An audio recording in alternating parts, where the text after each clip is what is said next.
every day and say your affirmations. Go. Wake up every day and say your affirmations. Go. Wake up every day and say your affirmations. Go. Wake up every day and say your affirmations. Go. Happiness and kindness is a choice. Wake up.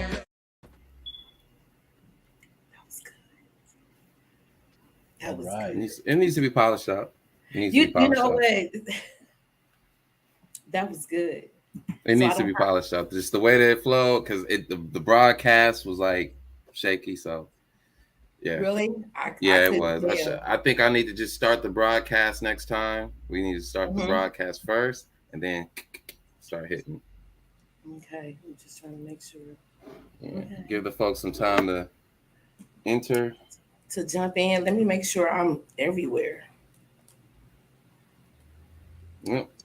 Live on mine. How you doing, brother? King Newborn? Peace. How about yourself? All right. We got a couple people. Great. You sound a little low. Does everybody sound low? Mic check. Can y'all hear me? Yeah, you're. Yo. Yeah, we can hear you. You're just a little lower than everybody else, though, King Newborn. Oh man. Well, I mean, you could be heard though. Don't sweat it. You're just a little lower. I don't know if that can. It's all good. Okay. Well, we're going to go ahead and get started. This is things that people don't want to talk about. Brought to you by me, God Level. I am a mother. I'm a nurse. I'm an entrepreneur, and I have this podcast. And these are my brothers. John, you want to go ahead and represent yourself? The name is John Skywalker, the Sly Talker, lyricist, spoken word artist, martial artist, personal trainer, lover of life, student of psychology, and father. John Skywalker has 3 albums streaming on all major streaming platforms. Y'all need to go cop that if you're looking for positive, conscious, light work type hip hop. We're talking about that old school, golden era type of hip hop, just, taking on a new form. My 3 albums are Dimensions, Higher Dimensions, and Lightbenders. I'm going to be releasing a short album called The Law of Affirmations. Should be within the next few weeks, at least by the end of this month. And then Final Dimensions will be released in 2023, January 2023. Salute. King Newborn, you want to go ahead and represent yourself? Peace. This is King Newborn. You can follow me on all social media platforms at Newborn Everything. And as always, I am. Peace. Diamond, you want to go ahead and represent yourself? Hetepu Itim Hetep. I am Saba Diamond. I am a life coach. Well, even more than that, I am a coach of personal excellence. I lead people to their personal excellence, as well as, in many ways, whether it's through fitness and health, emotional wellness, mental wellness, spiritual wellness, physical wellness. You can always book an appointment with me. Right now, I got some appointments going for 30 minutes for free. Free consultation. Go to soulvisionhealing.com and you can book an appointment with me. That can be done on Zoom, over the phone, or in person if you're here in Long Beach. All right. And you can also follow me here. Well, I don't know about being followed, but you can friend me. I don't know if I'm into the following thing. I don't know. Maybe I can be followed, but right here on Facebook under Diamond Demir, and also go to my Facebook page, Saba Diamond, and you can follow me there as well, and follow what I'm doing and any classes and things like that I have coming up. All right. Thank you for allowing me to serve. Thank you. Tonight's topic is, are parents taking their emotional trauma out on their children? And I thought about it, and I'm going to have to say yes and no. Good. It all depends on how that parent's childhood was, which will determine how they're raising their children, possibly. When it comes to growing up in a home, you can either grow up in love or in survival mode. You can experience a lot of abuse, or you can experience a lot of affection. I don't know what it's like to grow up in a household based in love. Mm. I grew up in a household based in fear. It was a lot of aggression, aggressive behavior, violent behavior, verbal abuse, emotional abuse. So I kind of made a decision early on coming up that I did not want to repeat that behavior. Um, and for the most part, I did steer clear from that behavior. I did notice that me and my mother do have some of the same characteristics as far as work habit. But I think that's part of my mental health when it comes to avoidance. Everyone picks up, I work. I work a lot. I kinda Avoidance. Yeah, That's a key one. That's yeah, a key one. it is. So I work a lot, but I tell myself, the reason why I do it is to make sure that my daughter called me today and she was like, "Can I get $40?" And I was able to send it to her. Mhm. So, being able to do that and not having that coming up was one of the things that I wanted to change, within myself as being a parent, and also with verbal abuse. I can't stand that. I will not talk down to my children. I have, and I didn't feel good about it. Um,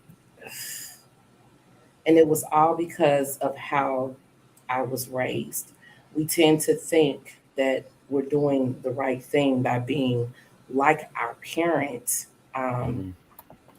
And the question is, did they raise us, or did they take their emotional abuse out on us, or their emotional trauma? And right now, in this day and age, we are really acknowledging mental health. So back then, it was taboo. It wasn't talked about. So generations just continue to be repetitive. That generational curse until this generation right now is looking at it like, you know what, that wasn't right. Mm. Let's change that.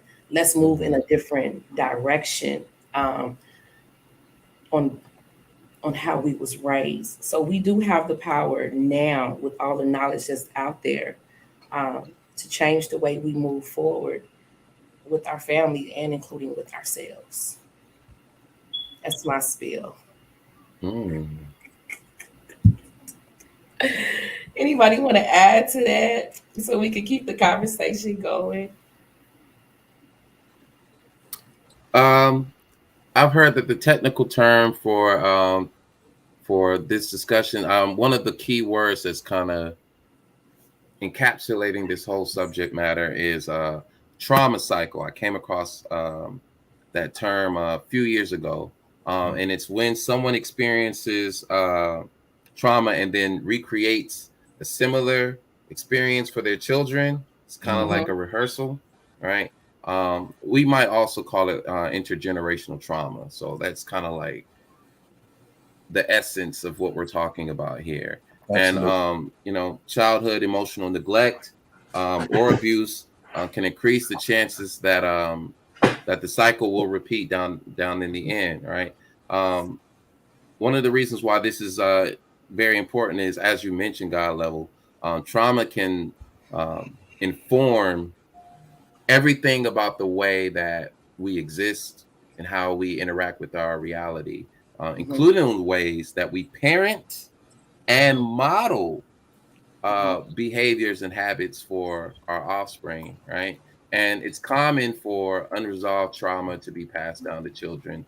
But is it fair for traumatized children to know what a healthy parent-child relationship looks like if they've never experienced it? Like, you can look at media, you can look at TV, right? And a lot of Yeah. us live out, or well, some of us lived out those fantasies through TV, especially when you're a Black child and you're living in the 80s and you didn't see too many representations of you. And so when Like you watching see Flipper. certain Yeah. Remember that show Flipper? Wait a minute, the Cosby. Well, I'm just saying, but he said like from the 80s, Cosby came back late 80s There or was early that. What was 90s. that? Yeah, late 80s, early 90s, the Cosby Yeah, Show. but we talking about when it was Snickers and Lassie, and Yeah. we didn't have a representation. No, Matlock. we didn't. Then you No, got we the didn't. stories that's out there. So it's like Absolutely. you're whether you're a little black boy, little black girl, Hispanic boy, Hispanic girl, Mhm. Asian boy, Asian girl. It's you're looking at TV, you're dealing with this toxic environment, and Mhm. in a way you're using TV to kind of escape, right? Yeah, And that's as a child. yeah. You're looking at these images on television and you're like, wow, that'll be so nice to have. So you're exposed to it, but you also know as a child, this is TV, so it's not real to you. But it gives you a sense of hope in a sense that you could recreate that for yourself. So without any opportunities for a child that's been traumatized or constantly traumatized, without any opportunities to process and heal, children might find themselves replicating the trauma whenever something happens to trigger them. And so here it is, you're experiencing this, and then it might lessen as you become an adolescent. And then here it is, it's kind of like you've been at war your whole childhood going into adolescence, and then you're finally free, right? And you're Mhm. free to live the life as you envisioned it, but you're still programmed. You got all this programming, all this stuff that you've learned, and you can't let it go. You haven't learned how to let it go. You haven't been given that skill set, or you haven't been given the mindset of letting that go, or really just how to deal with all that, how to unpackage it. And so, kind of like war, there are a lot of things that you don't speak about, a lot of times out of fear, fear of being shamed, fear of being ridiculed, fear of being misunderstood, fear of being attacked, so on and so forth. But I want to clarify something in that statement as well. Um, every child that experiences trauma does not necessarily perpetuate abuse or pass on their trauma. So just because you experienced it as a child doesn't necessarily mean that is your fate. You're going to repeat the trauma, but a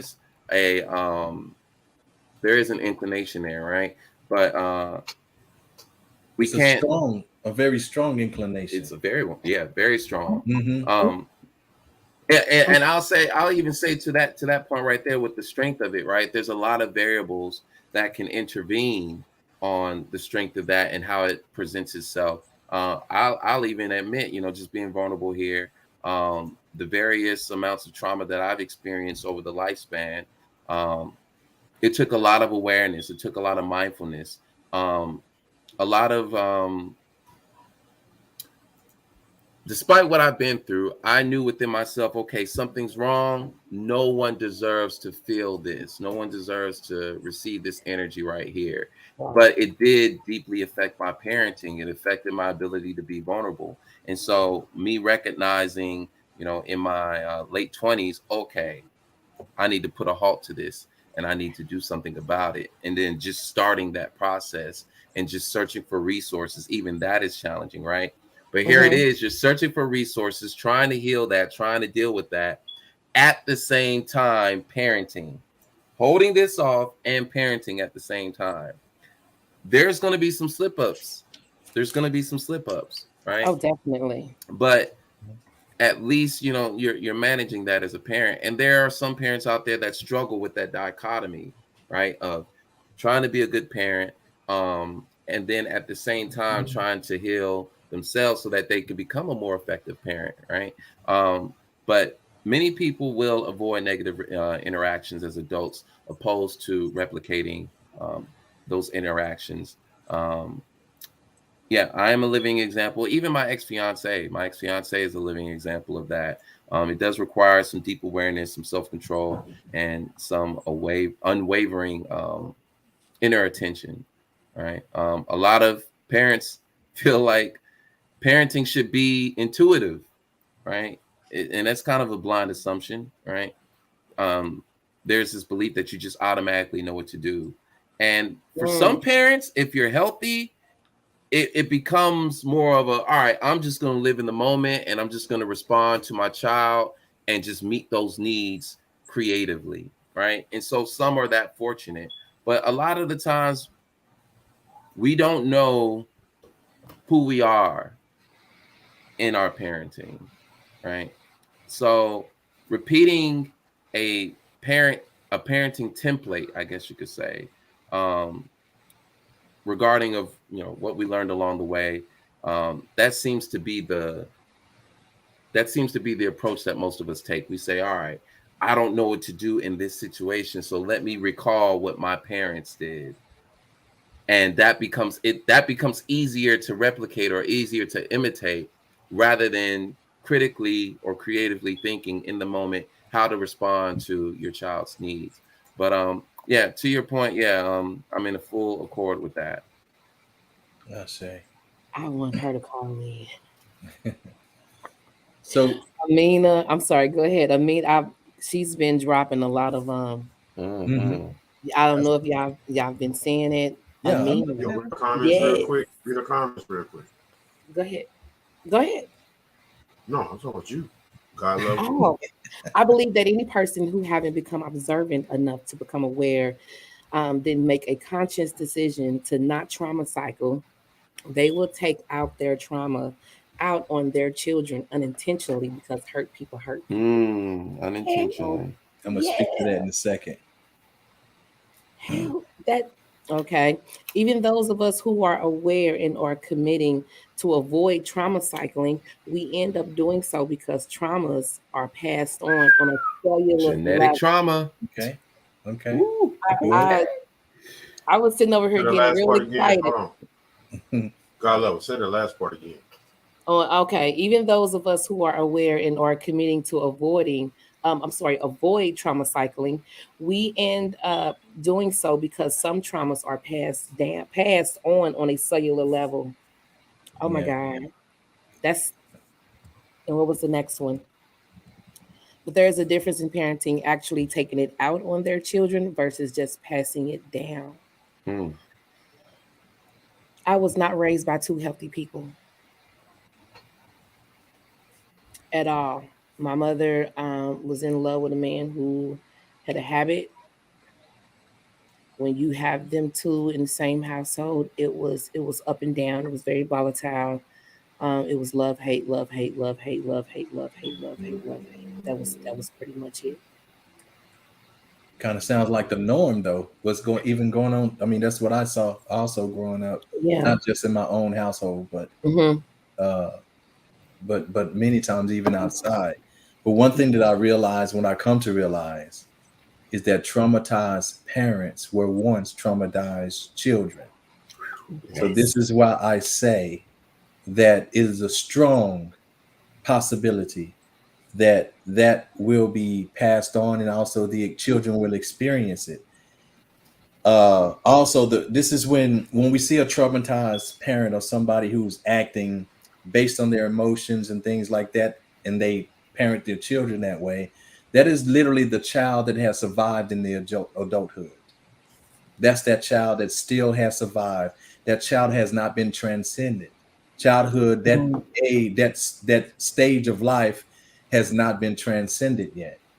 And so every emotion and every condition set in childhood is now presenting itself and expressing itself in adulthood. And now it is like literally like children from a spiritual standpoint, an emotional standpoint, a metaphysical standpoint, is the child trying to raise a child, literally the blind leading the blind. So this is what we must have to realize, but also that's so even to talk about it from the parenting standpoint is to try to deal with a furnace that's turned up too high, but all you concerned about is the heat itself. Well, the heat, we can talk about the heat all day long, but until we address the furnace, the cause of it, then it'll never ever decrease. We'll never find any coolness.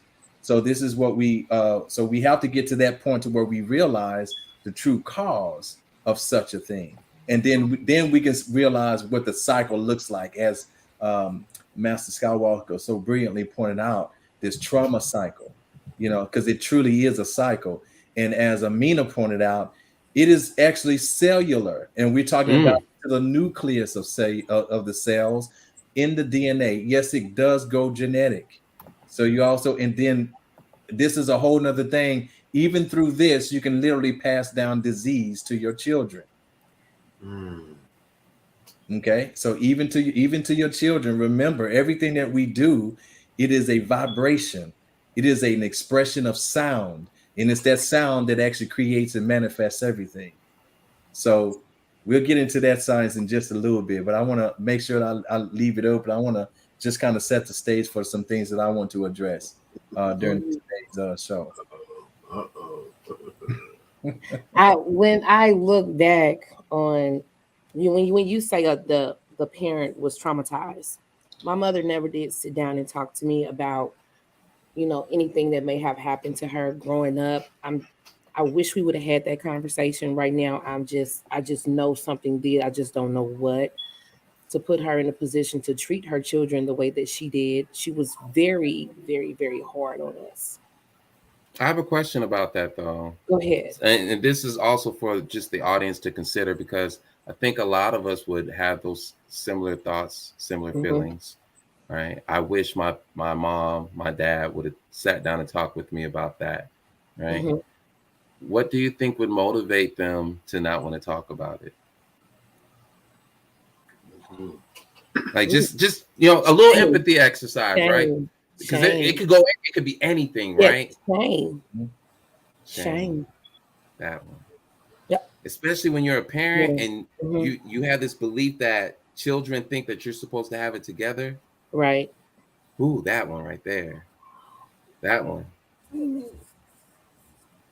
Well, I want to say, based off of what Brother Skywalker just said, Master Skywalker just said, the John Master Skywalker just said, is very, very important. What he just said is very, very important. How can you blame or put somewhat of a conviction on an adult that was never properly given tutelage on what No, it's like to be a parent, first and foremost? You know, you so can't. most of it is perspective, and the only time you can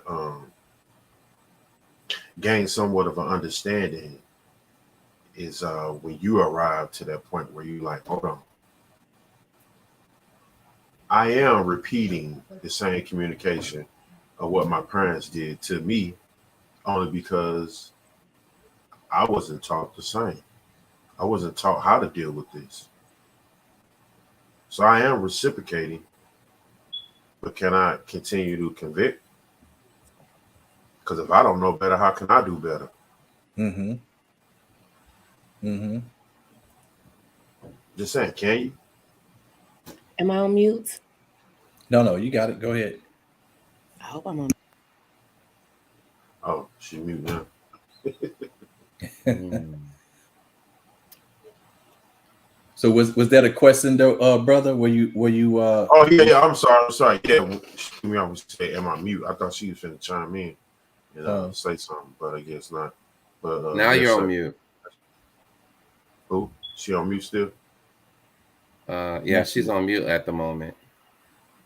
Oh, okay. You was finna add to that, Brother Diamond. well, that's what I was asking you to say the question again, because it would kind of blend it into. Yeah. It was like my thought and the question at the same time. Basically, I'm just asking, can you convict somebody of something that they didn't understand, and now you have fallen in the same shoes your parents was through the lack of communicating based off of trauma? Can you still blame them? Can you still be upset with them for not knowing?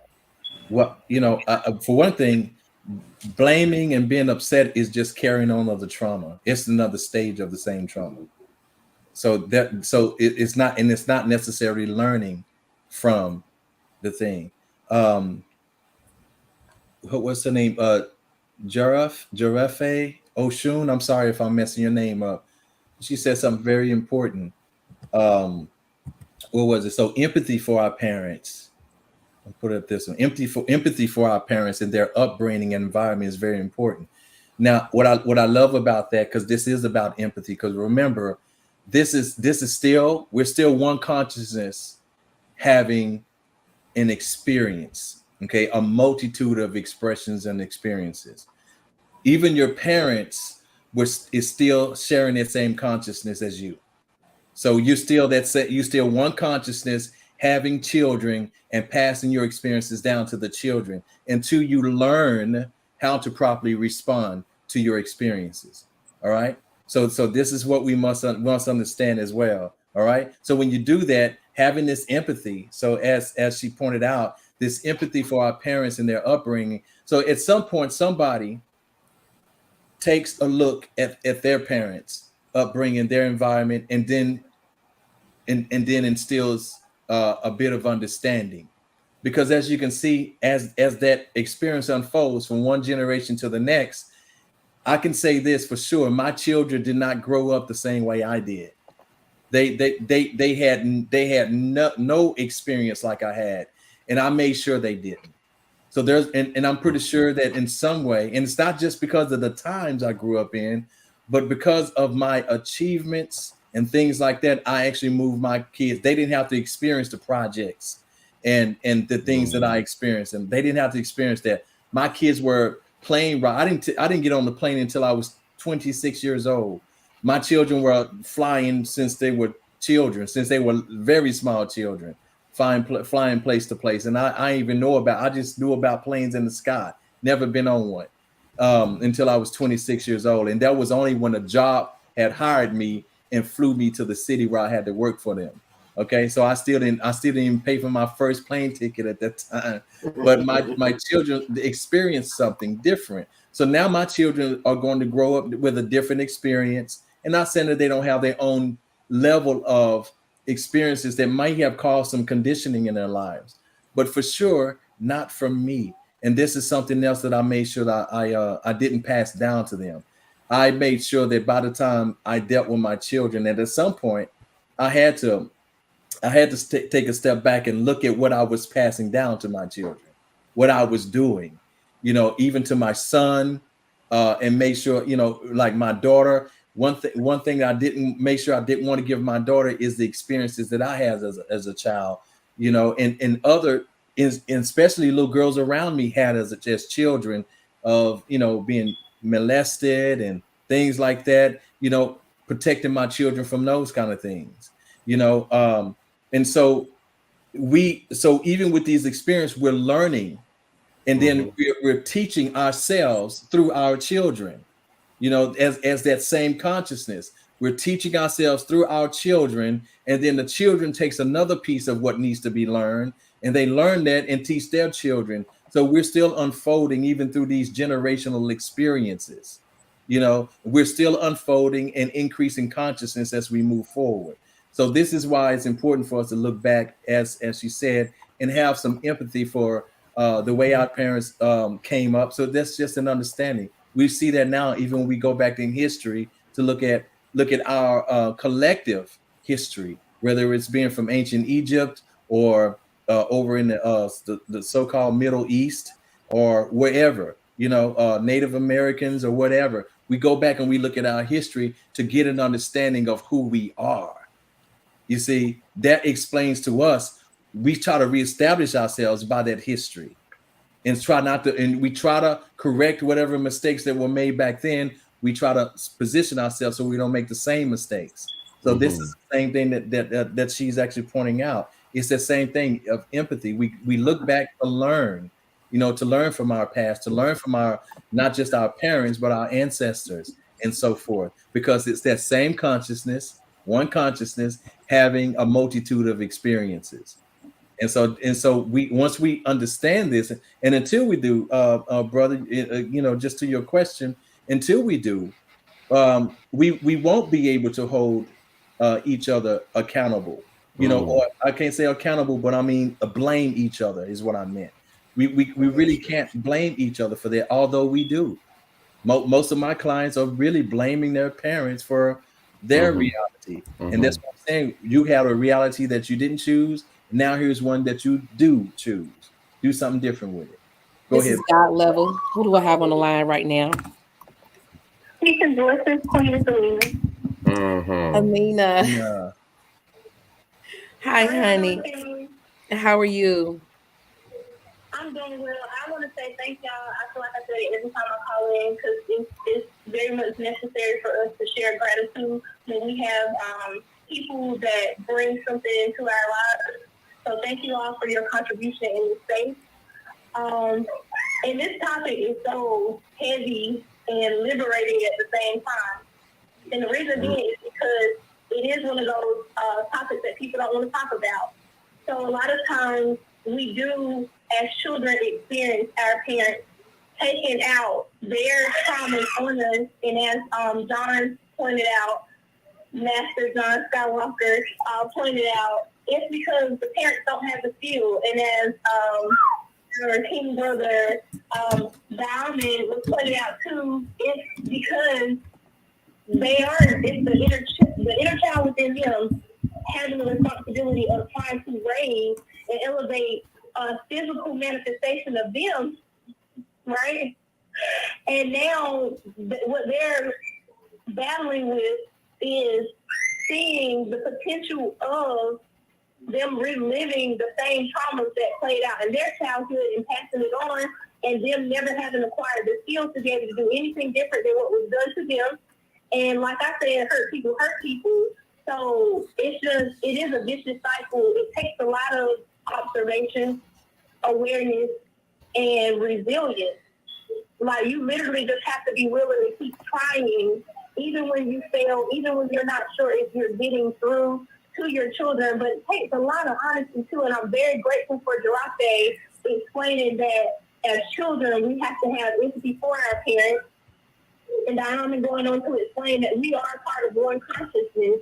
But I think what happens is, for the children who come here, I think children come here with a specific mission. Sometimes the children come here with an understanding that we are here to help facilitate our parents' healing, right?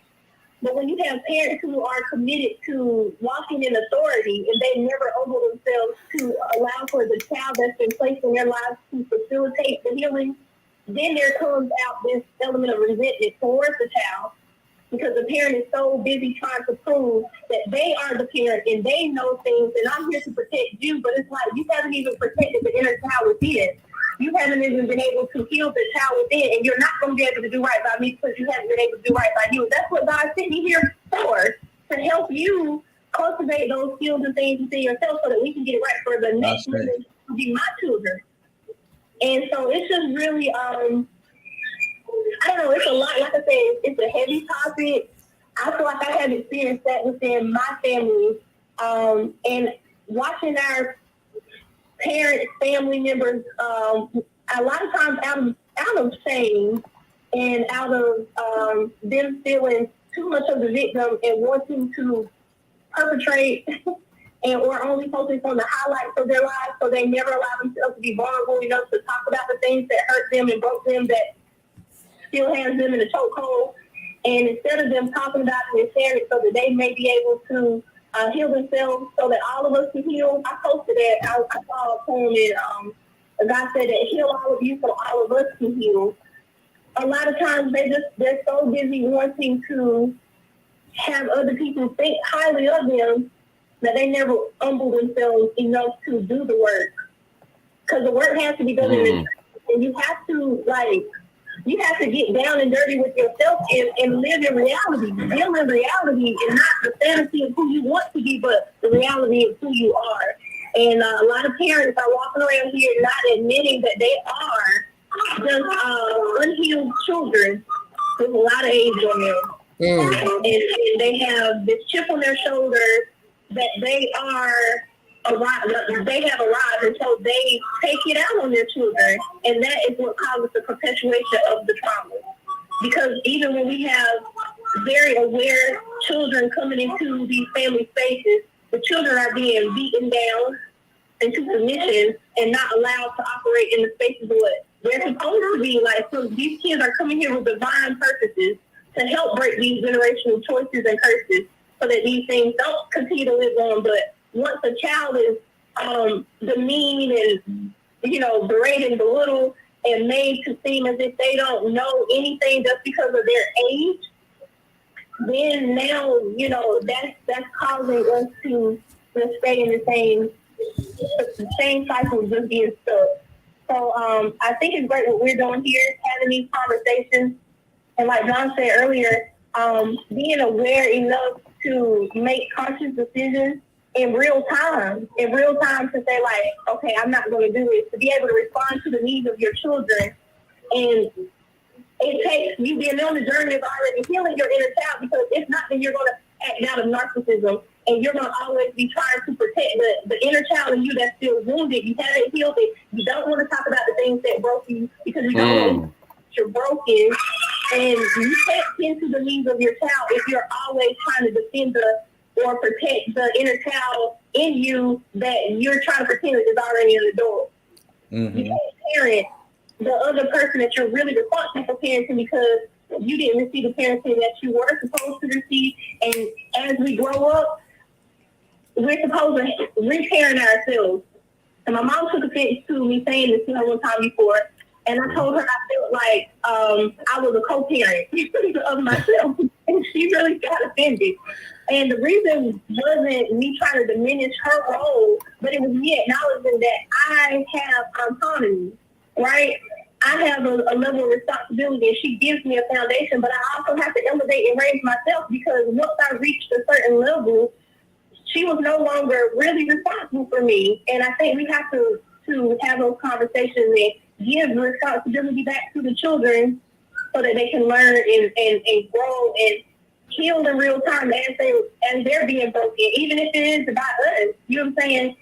We can't keep taking our frustrations and traumas out and reenacting those things because my mama beat me and never allowed me to speak up. I'm going to turn around and beat my child and tell her to be quiet and tell her she's not heard. And you don't have any real feelings. You better put them in your pocket. Why would I do to someone else what has been done to me when I know that it yielded me being broken? And I'm looking out saying this is the same thing that happened to my mom and the rest of her children. I refuse to do that. So it takes a lot of observation, awareness, consciousness, and recommitting daily, and then seeking out those resources. Like John said, we have to find more positive things, because we can't keep crying about how we didn't have an example as if like there aren't examples out here. Just because you didn't personally grow up with that, you don't have to stay deprived of it, because there's a wealth of resources out here. Yeah, it would be great if we came from healthy families, but sometimes us being able to relate to other people is because of us coming from unhealthy relationships and families. And now we can help cultivate in somebody else and reach them in a way where, you know, those people who are already healed, they're not going to know how to reach an unhealed person because they're already healed. Some of them haven't gone through the same pain and affliction, so they're not going to be able to relate. So we have to understand that everything is everything, and everything happens for a reason, and you know, learn and grow from it. But thank y'all. I'm about to sign out. I'm ready to listen to what the rest of everybody else has to share. Oh no, thank you, honey, for calling in. We really appreciate it. Yes, thank you, beloved. Okay. Thank All you. right. Blessings, y'all. Peace and blessings. Peace and blessings. I say, Oh. you know, I think it'd be good. What was that question that was just up there? What are parents' ability to effectively discipline their children? Because you know that's definitely. Where was that? How does trauma? That one. So because we see two sides of that, because it's not just for parents. Another side of that coin is that because of how parents were affected now, and I see this a lot, especially in the generation. In our generation, there was a lot of parents that were afraid that, put like this, they vowed not to raise their kids the way their parents raised them. So because of the way that the children responded to discipline, not that the parents were being, emotionally overbearing and so forth, but there's a level of discipline. So we can see these things going out of balance on both ends of the scale. So there were some people in our generation who chose not to discipline their children. They actually wanted to be their children's friends. more so than parents. Ooh. And they end up giving their children all of everything that they wanted, if everything that they could ask for, and so forth.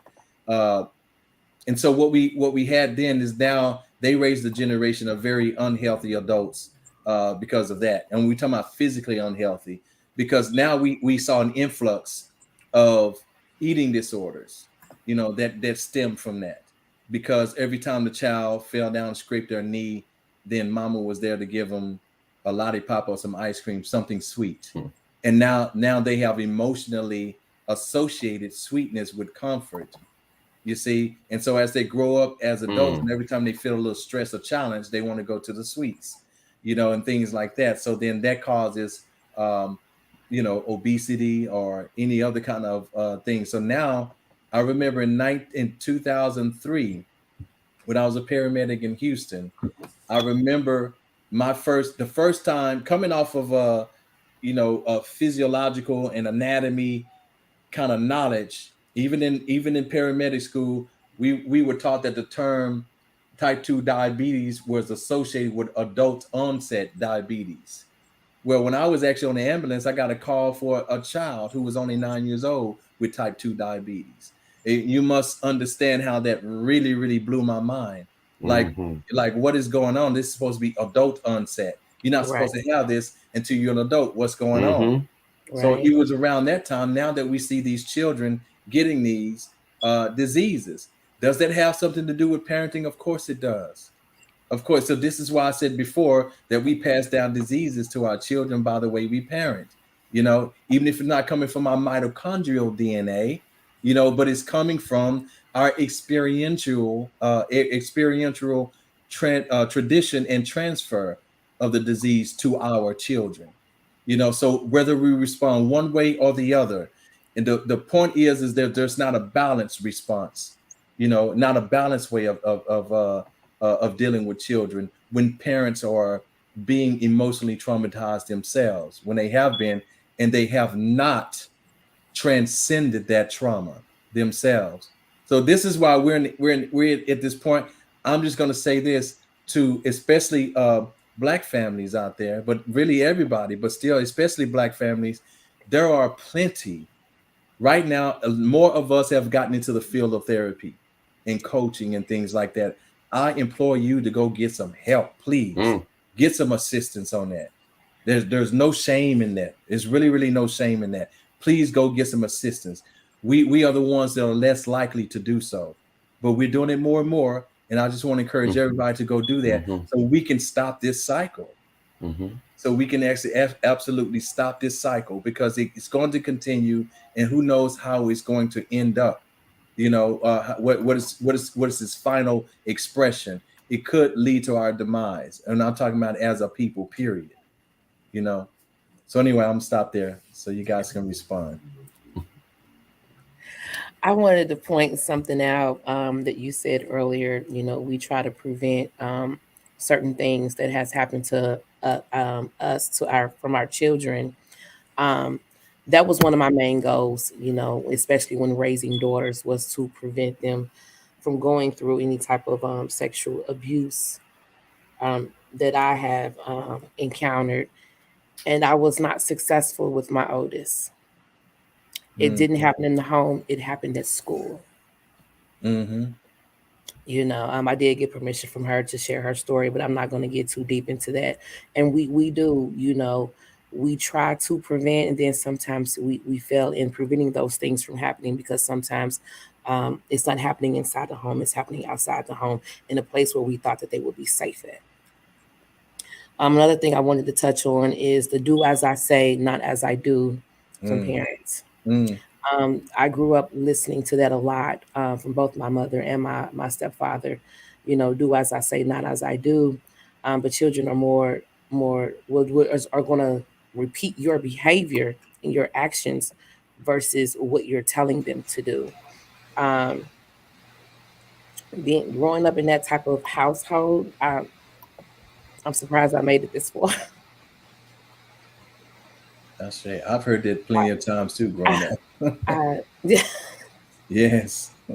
Do as I say, not as I do. And we talked about this on one of our shows. You know, what goes on in this house stays in this house. That's and And you then know, that could be too why Jarafe Oshun was saying, but also therapy is shunned.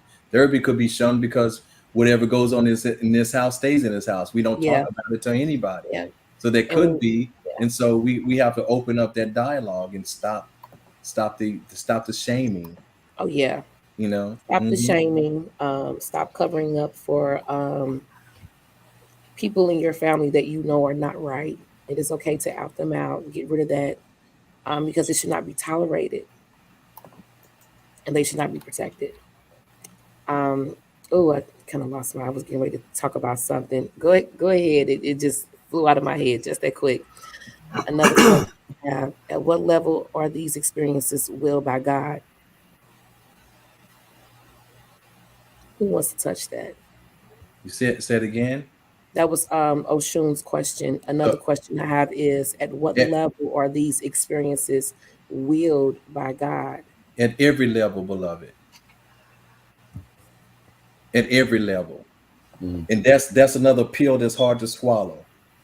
But let me assure you that this your entire experience here within reality, within creation, is a godly experience. Everything comes to you to promote your reclamation of peace and to promote your development of divine gifts. Every level, it all is godly. It's Hmm. all on the God level. Mm. Okay. Now, when does your response become on a God level? Mm. Mm, Mm. That's the question. When do you respond like you know who you are? Mm, mm, mm, yeah, call in, Oshun. The number is posted 832 318 6966. We would love to hear from you. We would Uh, definitely love to hear I would from you. like to speak to what Amina was saying earlier in terms of Go like ahead.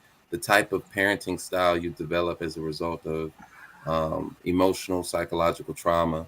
The word that popped up or the phrase that popped up in my mind was authoritarian parenting. So there is a theory of parenting out there, of parenting styles, right? I believe her name is Diane Baumrin. Um, and we're talking about the distinction between authoritative parenting and authoritarian parenting.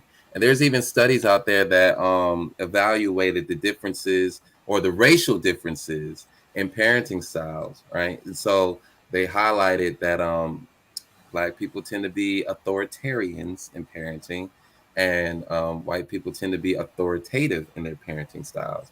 Now, this is a pretty old study, but for those of you who don't know, authoritarian parenting is this extreme, strict parenting style, and it places high expectations. A lot of the times, they're unreasonable expectations on children with little responsiveness. And as an authoritarian, you focus more on obedience and discipline and control rather than nurturing. So if you think about it from the Black perspective, the Black experience, and we have intergenerational trauma that traces all its way back to slavery, chattel slavery.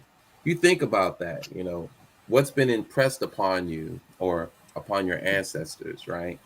And you exhibit some features of that oppression onto your children because you haven't been given another way, right? So again, it comes back to that replication, right? Mistakes tend to be punished very severely, a lot harshly, um, and when these types of parents give feedback, it's usually negative, right? So we're Mm. talking about yelling. We're talking about corporal punishment. It's very common practice for these types of parenting styles, right? And authoritarian parents tend to punish their kids for failures, but then also ignoring the achievements, right? They expect pretty much perfection, and they expect obedience. And these children tend to be pretty good at following rules, right? But ultimately, we're talking about people who lack empathy. They don't trust their kids. They're impatient when the kids are misbehaving. They lack warmth and affection. There's a lot of that going on. It's just very cold and calculated. Very, very disciplined, well composed, and they often resort to shaming rather than positive reinforcement. And I know for a lot of Black parents, that could be very difficult. It's like, okay, you talking about reinforcing good behaviors, but what about the bad behavior? You were trying to get rid of the bad behavior. We want the bad behavior to be extinguished. We got to address that first. But you accomplish more by motivating your child to do good than shaming them when they do bad. But again, that's a skill set that you don't learn, especially given your conditioning, right? And so what kind of effect does that have on children? Obviously, we're talking about low self-esteem. We're talking about having difficulty in social situations, right? They lack social intelligence. They struggle with failure. It's hard for them to accept when they fail. You know, just think about what it means to fail with a parent that demands so much. And I just want to make my mama proud. I just want to make my dad proud. I can never make them proud. And so here it is, you fail, and it's crushing because it's rooted in abuse, right? A lot of these children tend to be aggressive as a result of their parents pushing their emotional trauma on them and, you know, being authoritarian parents. They suffer from a lot of anxiety. And then they conform easily. A lot of them can be conformists, and not in a good way either. Conformity isn't absolutely bad, but it's very passive. And so you're always looking to others to show you which way to do, or to give you instruction, to give you information on how to move, but you can't really decide for yourself. And then, you know, there's authoritative parenting. Now, I'll admit, in my parenting journey, I was leaning more towards the authoritarian side of things. Yeah. Right. And I understood that about myself. Right. Just making the comparisons. Right. Like I was interested in knowing, how do you guys parent? Because this is how I'm parenting and I'm struggling. And so social media kind of helped with that too, seeing other Black fathers and how they parent. It's like, oh, there are Black fathers out here that's really nurturing and affectionate. Okay, let me study that a little bit longer. Let me try to emulate that behavior and let me see what effects it has, right? Or being diplomatic. That's being diplomatic in a Black household. Being diplomatic in a Black household, and just knowing that in our culture, we know that we're in an oppressive system. So it's like, what is democracy in a Black household when outside of the Black household, there's a lot of oppression? So it just seems contradictory. It seems paradoxical. So it's like diplomacy, being diplomatic in this household. Oh no, I pay the bills. So there's no right. So these beliefs, these dysfunctional beliefs, pervade the household, and your children end up adopting some of that unconsciously, and so it just manifests when it's time for them to take on that role as a parent. But so I just wanted to identify that in Amina's point that was very, very instrumental. Absolutely. I wanted to just make a comment towards that last thing you just said. So there are levels of, there's a hierarchy as well, right? And this comes from even our African culture. There are certain things that you can do and express that you earn. You have to earn. So when you're paying bills, when you're up there paying bills, then that gives you the right to do certain things. But if you're not the one paying the bills, that means whatever rules are laid down to keep the order, you must be abiding by those rules, period, right? So you have that, but that also goes all the way back to our ancient civilizations in Kim, and also in the Nile Valley region, where there was temples that you couldn't even go into unless you had that level of education to enter in certain temples. And you can always identify them because the higher the requirement, the bigger the door. Okay, they literally had these big old doors, and if it was a door bigger than your education, you can't enter into it, right? So So that trickled all the way down to household. You know, there were certain rights. That's why we had what's called rites of passage that was going on. But this is all cultural, and it was a level of respect. But it didn't just keep order in the single family, but it kept order in the community, and then in the nation of people, because all the children had to go through rites of passage. They had to demonstrate, learn skills, you know, that was taught by their parents and other elder family members, in order to have the right to marry, have the right to have a home, have a right to certain livestock or money, some kind of currency. In order to have the right for any of these things, you have to first demonstrate a level of knowledge. But that also put accountability on the parents to make sure that their children were taught. So we're talking about not just and I see Amina said, she says, I'm learning gentle parenting. What we need to be learning is educational parenting. Learn how to educate our children. How do we teach them? Because listen, the generation of ladies today that cannot cook is pandemic.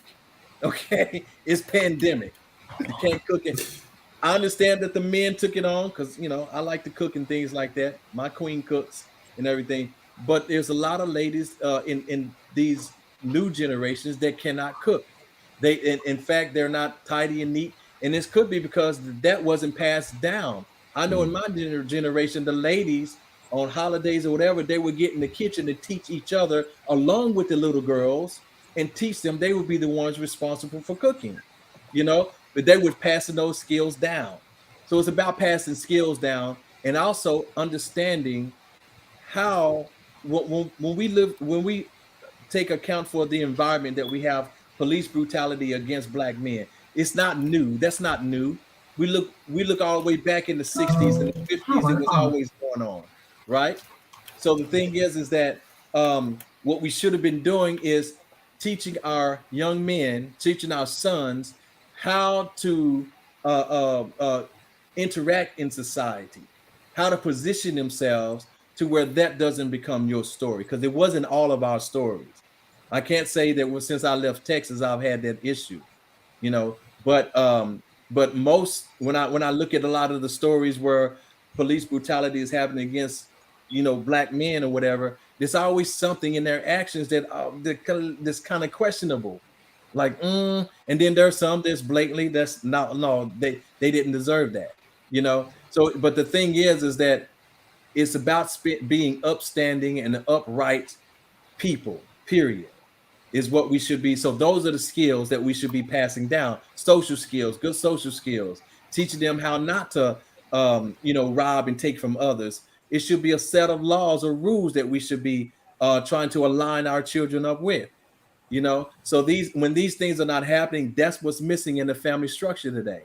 Everybody's responding to their trauma. Everybody's responding to their situations and things like this instead of laws, you know, instead of personal laws, you know. So these are the things that we you know, should consider, especially when dealing with our children. We should engage upon educational parenting rather than like you say, the authoritative or authoritarian and so forth. It's many different kinds, but me, I'm an education. I went from authoritative to educational parent, you know, to where I educated my children about and gave them understanding about the experiences they were having, gave them understanding about drugs, you know, and the outcome of drugs and things. But at the end of the day, they made their choices. And I let them know whatever your choice is, you're going to have to deal with the consequence. So make sure you don't choose something whose consequence you cannot deal with, because you're going to have to live with that. You go to jail, don't expect me to come visit. I'll visit you in college, but not in jail. So I just want you to understand that I put money on your college books, but not your jail books. So you on your own on that, because that's not something I condone. So anyway, that's just me. I like that. We also, I just want to say, go ahead. Taking into consideration raising children. My mother was 15 when she had me. She's 15 years old. She didn't know what she was doing. Mhm. I say.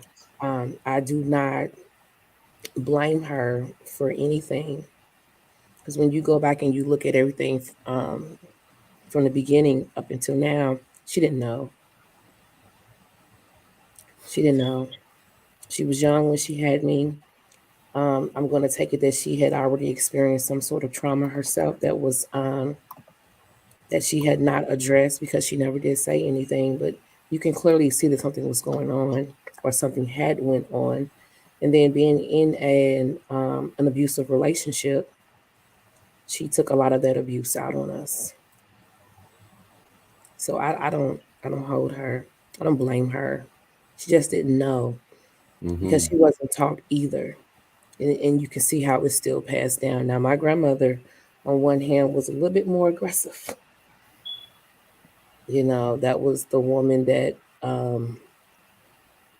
we'll talk about that some other time, but she was aggressive with her men. So I kind of picked up both traits on both sides, my mother and my grandmother. But yeah, we have to take in consideration children, raising children, too, when it comes to this topic. Go ahead, King Newborn. Uh, First and foremost, I just want to say I appreciate everybody dropping a lot of jewels, gems, and knowledge and support too. But I want to know these traumas that we have encountered as a child. Uh, how has it affected us on communication when Mhm. it comes to dealing with the world, when it comes to relationships, when it comes to business decisions, when it comes to um, becoming a quote unquote introvert, having uh, uh, what's the word I'm looking for? Um, Anxiety. How does that affect you when it comes to having a conversation with another adult, maybe a teacher, maybe a fireman, maybe a doctor? How do these traumas um, keep you locked on the inside to where you be afraid to express yourself, Mm. musically, in art? I don't know. I want to hear about the communication part as an adult. Yeah, I hear all the traumas and effective parenting, how it affects the child. I'm just curious, like on the communication, because every day I hear somebody says anxiety, anxiety, anxiety, or I'm an introvert, or Okay, I grew up in a household that what goes on in this household stays in this household. So that means that I was not able to communicate to either parent what was going on with me. Do as I say, not as I do. I did not grow up in a household where I had a voice. So there was a lack of communication between parent and child in my household, which became normal even outside of the household when dealing with, especially in relationships with the opposite sex, was not speaking up. And it's So interesting when you say it that way because those were more rules, and you took those rules and applied them to other relationships where mhm, they otherwise wouldn't apply, but likely due to fear, you yeah, just assume that hey, those rules apply here, right, right? Because I mean, the house is basically like the nucleus, the core, in which you right, start to, kind of hmm, develop and you figure out this is how the world functions. Because I mean, right, otherwise, unless you have access to other information, other alternatives, you're just going to take what you've been given and you're going to apply it to the I'm world gonna apply as the it. Hmm. household. Yeah, Yeah, Mhm. that's I think interesting. I think I've said this before. Had I knew then what I know now, I would probably still be married to my husband. so you feel like you probably have better communication. Woo, yes, that was a problem because I was always holding stuff in. Mm, mm, I wasn't expressing myself, and I would keep things bottled up, and then I would snap. mm-hmm. Mm-hmm. What brought that to light? Um, who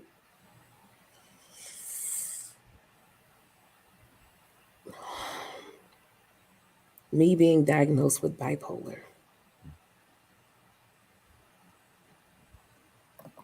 You really get to look at that and start looking back on your life. When you take a look at that diagnosis and the signs and symptoms and being impulsive, being manic and being depression, oof, it makes you look back on everything. Mm-hmm. And I do mean everything. Yeah, you put Mhm. things into perspective, try to find meaning in all of it. All of it. You know, Mhm. even when I was just talking about the move that I made to Houston, I was asking, was that impulse? Because Ooh, you can be oh yeah. manic. You can be manic for weeks and months at a time. Was that impulse? I mean, I Mhm. left a city where I was surrounded by family, where I had all my resources, Support. Yeah. support, good job, work as many hours as I want, um, and I hopped to a new state in a city where I didn't have no family, no friends, no support, no resources. Like Mhm. boom. So yeah, it's making me look back on everything. Do you regret the decision for leaving? Is that something that now becomes a hardship in your life? I wish I would have never left. Mm. Okay. Hmm. Okay. Yeah, I wish I would have never left. And I thought it was the right thing to do, but and I was like, why did I do that? I wish I would have never left. My family is So, here. so with the And grand scheme of things, mhm, I'm just trying to see the huge picture. So okay. because of holding a lot of things in from your childhood and not like Mhm. necessarily dealing with them until like later on, In something, life, a lot of crashing, traumatic events. Yeah, a lot of traumatic events came about. crash. And again, thank you for sharing that information. I'm pretty sure Thank you. there's somebody listening that would contest to an Oh, experience, well, same thank you, experience. sweetheart. Um, how okay, based off of that, now that you know these particular things, like hmm being bipolar, you know this now. You have it under hmm control. You're able to hmm see a little bit clearer. You Oh can yeah, execute a lot better. yeah. Would you still look at it from marriage all the way up to now? Any of it regretful, or do you look at it, well, maybe I can go back and do some repairing, like throughout all of that time span? Repair, no Yeah, regret. Repair. Nice. I am in a good place with my ex-husband. Mm-hmm. that's beautiful. That's beautiful. Um, I am still working on my relationship with my son. Mm-hmm. My daughter and I, we are in a good space. But repair will be, I can't regret what I did, but I have to give people time. Mm-hmm. I can't rush the process, especially when I know that I was the one that hurt them. Well, you know what's Uh, important. You know I'm what's sorry, Dom, man. Please let me have this 1 second, brother Dom. Go ahead. Because I had true purpose in what I just did. I Mhm. wanted my sister to truly understand how I ride from understanding to peace to being of service. What you experience right now was a great uplifting for myself. After getting peace, I looked over the time frame like, man, I was part of the equation. I was part of a lot of the equation to help me understand the decision making that I had, the choices that I had, and the execution. Like Brother Diamond said, okay, after you make the decision, understand that the outcome, there is a consequence. Mm-hmm. Consequence is not negative nor positive, it just is. Just But it is. is going to have a a direct impact on you, anybody surrounding the situation, anybody within the equation. The more you understand that, and you go back and like I said, repair or adjust the equation to make it Mhm. make sense, to Okay. gain understanding, you develop peace, and you arrive to where you are right now. You want to repair and be of service. I say. Can't stand when this man gets to talking to me.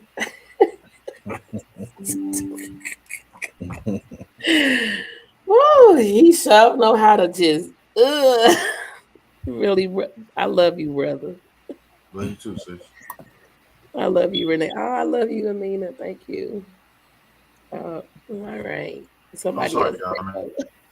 That's all right. It's all right. I just wanted to make sure that she's in a process at this point, first of all, of accepting what is. Yeah. Okay. So you've had your validation, with the bipolar diagnosis, and that's just validation. Okay. So now you know that's there. Yeah. Okay. Yes. So forgiving yourself that Oh, yeah. condition, what that condition has actually brought about. Okay, forgiving yourself for it using you as an instrument to create certain conditions, even in other people's lives. So that's the first process: is you forgiving yourself, you accepting what is. Now, is as you said, people need time. Other people need Yeah. time to accept that as well. That this is just what it was, Yeah. and it has to come from a place of understanding. Understanding is very powerful. That itself, that's a high level of communication. When we get to the point where we want to understand. All right. So even uh Jennifer Oshun mentioned that she had to go to her mom and ask her mom for her experiences. That's her asking for understanding. You Wow. know, Yeah. that's her. So you know what? That itself is a high act of love as well. So when they are ready to express that level of love to you, then they will come to you with understanding. Because I'm pretty sure they know now what you know. And if they are still refusing to accept that, that is them now wallowing in their victimhood. And that itself is not healthy, because now it's their trauma, not yours. What they experience from this point on is them bringing it on themselves. Because then we call that cognitive dissonance, when you're trying to hold on to what you got in the face of new information.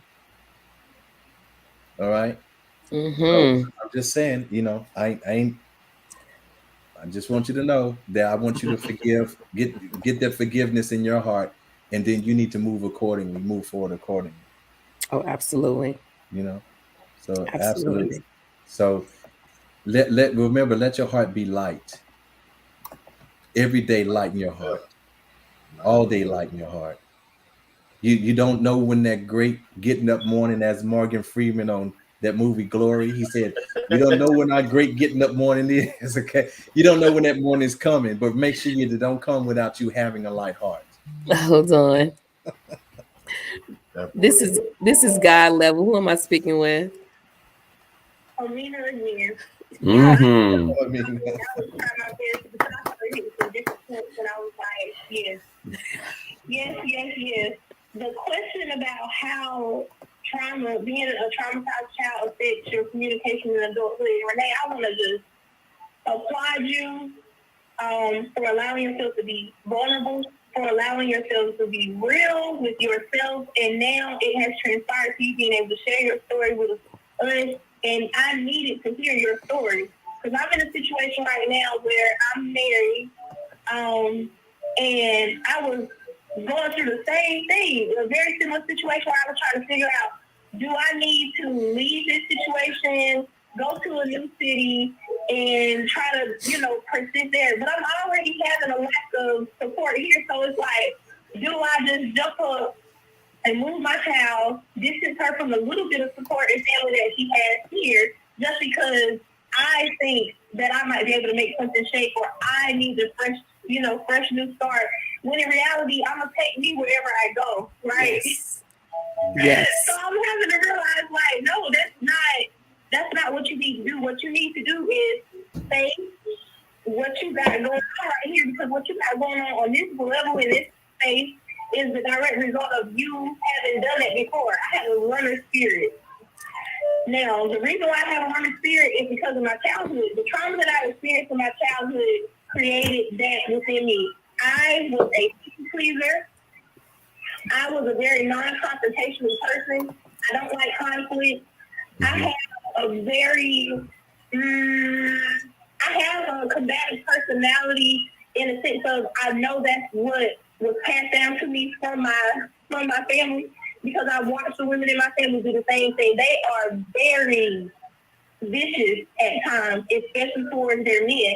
So for me, watching my mom go through situations of abuse, her taking her traumas out on us, when she was frustrated with my stepdad, her then turning around and telling us different narratives of how men will choose XYZ over you, it created in me a sense of unworthiness, right?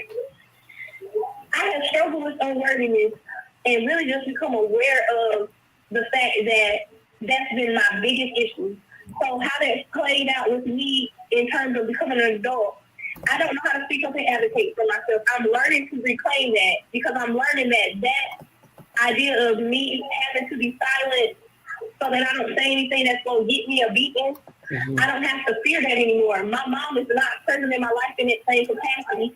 Anybody else in my life who would try to physically harm me off of the strength of anything that I say, I'm not responsible for how they respond to me saying whatever, but I am responsible to voice what I feel and think, and especially what I know. I no longer keep silent. I'm learning how to speak at the right time, because for a little while I was out of balance. So I went from not having any leeway to speak as a child to emerging adulthood and having some sense of autonomy to over practicing. So I was really ridiculous with my mouth. I shared my opinions and my thoughts when they were unsolicited, and a lot of times when it was just pure ignorance from fire.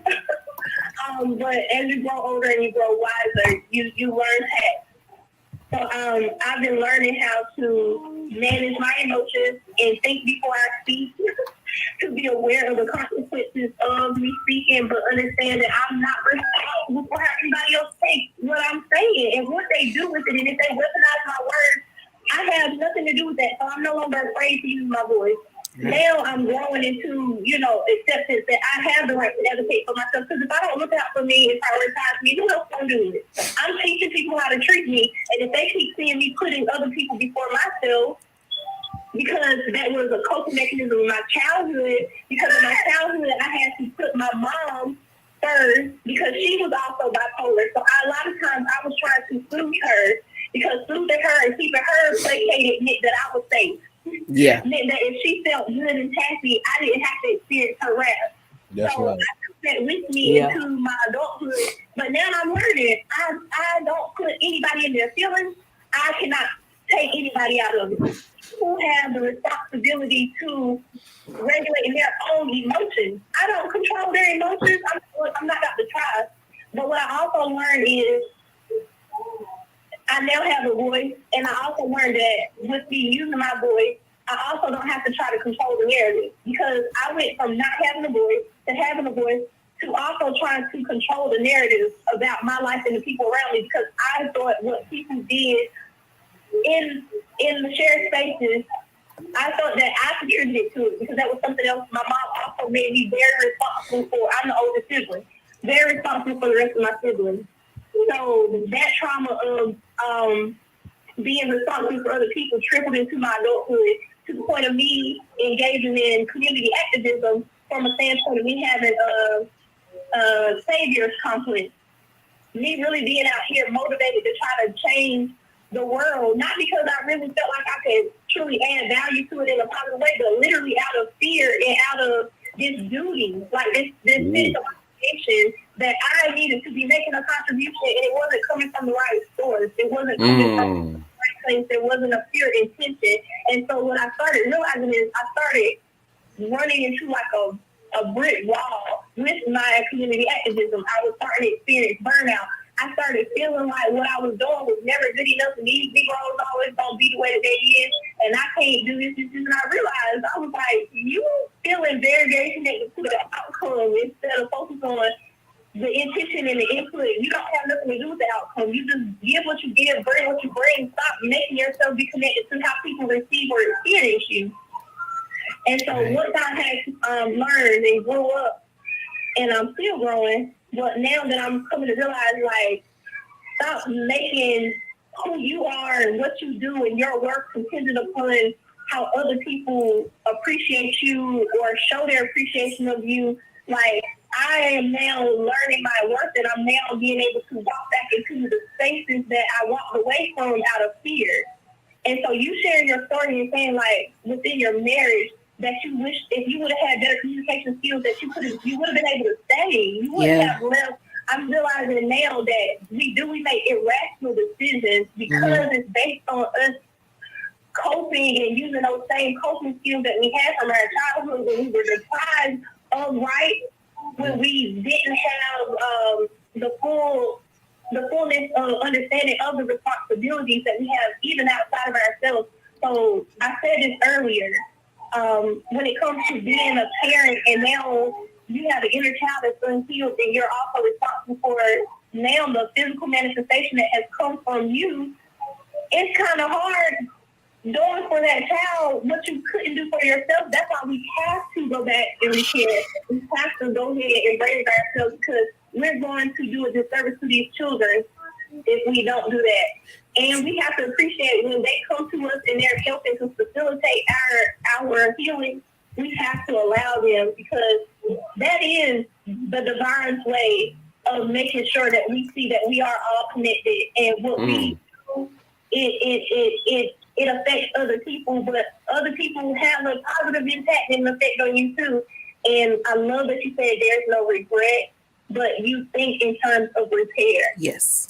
And that was very therapeutic for me. I was like, oh my God, because I have been in the space the last couple of, I don't even know, I can't even say it's been months anymore. It's been almost like a year. I've been grieving my relationship because I had to come to grips of reality that this person is not who they projected themselves to be. But I also am not who I projected myself to be because on the flip side, where he projected himself to be better, I've been downplaying myself because I haven't been doing enough of the work to cultivate the version of myself. And now that I'm starting to do the healing, I question whether or not we're going to be able to rock because I'm like, bro, I said we on two different levels, we on two different paths, and I've been scared and I've been wanting to run away. But like Diamond was saying earlier, everything and what Jarafe said, like on what level is all this stuff willed by God, and it's all working together. It's all working together. So even what you went through and come to the revelation, the history that you have, being here on this show right now, being able to share that, and then it affirms for me, another woman in a whole other state, that if you hadn't went through what you went through, and like your brother, oh my God, King Newborn, thank you so much. I love you for what you did, how you brought it out. That was God. For you to walk her through to get to that understanding. And you said it last week and that resonated with me. Like, peace comes from understanding. Like, people keep thinking it's going to be like a thing that you do to acquire peace. But it's the understanding, and then it's the you reinforcing it, applying the understanding, and then becoming a service, and then that's how you maintain the peace. And I'm just like, oh my God, sis, I'm so glad, I'm grateful that you went through what you went through. I know and I trust that God has you exactly where you are supposed to be. Everything that is meant to come of it is coming of it. You are in the process of being, and it is helping me to be. Process of being. I'm so grateful. In the process of being. Yeah, it affects us. The trauma affects us in our communication as adults, but after a while, we cannot keep holding on to it. We can't keep playing victim like Master Diamond said. Like, we have these resources out here, like Master John Skywalker said, and I'm grateful that y'all are one of the resources. So peace and blessings, and yes, all things do. Thank you, and I receive all of that, honey. I receive it all. We receive all that. Thank you, beloved. All right. Thank you. Wow. Yeah, Amina. Thank you. And that's why sharing our experiences is so important. Facts. This is why we move beyond that. Do what I say instead of what I do kind of thing, because we're becoming examples. We're not just talking the talk, but we're walking models. Yeah, absolutely. What's today? The 4th? Ain't today the 4th? Yes. That's culture, Yes. knowledge, wisdom, understanding culture. Yeah, we walking the walk. That's Brother it. Diamond, yes, you did. Yes, you did. You just broke that down. Today is That's the 4th. That's culture. Yep. That is it. That is it. Wow. So Woo. thank you for that. Yeah. I don't even know what to say. It's beautiful. Yeah, it is. Oh, man. Okay. John, you got anything for us tonight? Oh man. Are we going straight into it? Because I I figure, mean, I don't know. Does anybody have anything they want to say before we well, close first off, out? let's address a couple of things before we Okay, I move mean, we that can way. make a All part right. two. We can always make a part two. Oh, okay. All right, sure. Yeah, we can do that too. She said, please do. Do a part two. We can do a part two. Okay. Definitely. All right. Well, before I say anything, as I was listening to her, that popped up into my head, that affirmation right there. I think that is worthy of keeping up until I get finished. But before I go, does anybody have anything else? I do. I do too. Luxshine. Yeah. Okay. Let's Okay. get it on out. Yeah. Good. Luxshine made a comment to me and it just stuck with me. And I'm just going to use that as my outro every week. You are never too old to change. Mm. Some people get up in age and they think that, this is who I am. This is the way I am. This is it. No. If you desire to be something different, then you have the power within you to change that. I say. So, yeah. And I don't know who's checking on my website. I thank you all. I get updates. Thank you, John, for posting that because I be forgetting. Go ahead, King Newborn. Mm-hmm. I just want to say how powerful understanding is. The purpose of putting peace up in the background for maybe 4 or 5 years when I first started on this journey of enlightenment. I had to understand what peace was. Peace is not necessarily joy. It's not happiness. It's understanding in its highest form. Once you understand something, it's like, how do you continue to be upset, or how do you be confused, or how is it misunderstood? You understand it now. So with some of the traumas, when you get to the level of understanding, or you want to seek for understanding, it brings about peace. It makes you have a different perspective. It changes your viewpoint. You get to look at it through the lenses of even the other person that may have done you wrong. Mm-hmm. And if that doesn't give you peace, then maybe you just was, you're on a different wavelength. You just want some destruction. But peace is a beautiful thing, man. Even when some people are like, man, what's wrong? What's bothering you? Just at peace. I don't know a facial expression to give anyone a peace except I'm just at peace, man. You sit back and you take everything in that's around you. And then sometimes you be like, well, there was a time that I would probably be complaining about the weather, or I'd be upset that, hey, I got to go to school today. And well, hold on, this is part of the requirement. This is a process. This is how you get a high school diploma. This is part of being a preteen / adult. You go to these particular things to get understanding, because you don't understand, or lack of information, you can never bring yourself to peace. And I think we all are searching for that. Like Diamond said, understanding is very powerful. It's very, very, very powerful. Master John. So I see that fat ego that's anorexic on the empathy. Yo, pay your respect, save the sympathy. Numbers don't lie, well, at least some of the time. We sum up the time that the universe existed, call it 13.8 billion. People change, numbers change like chameleons.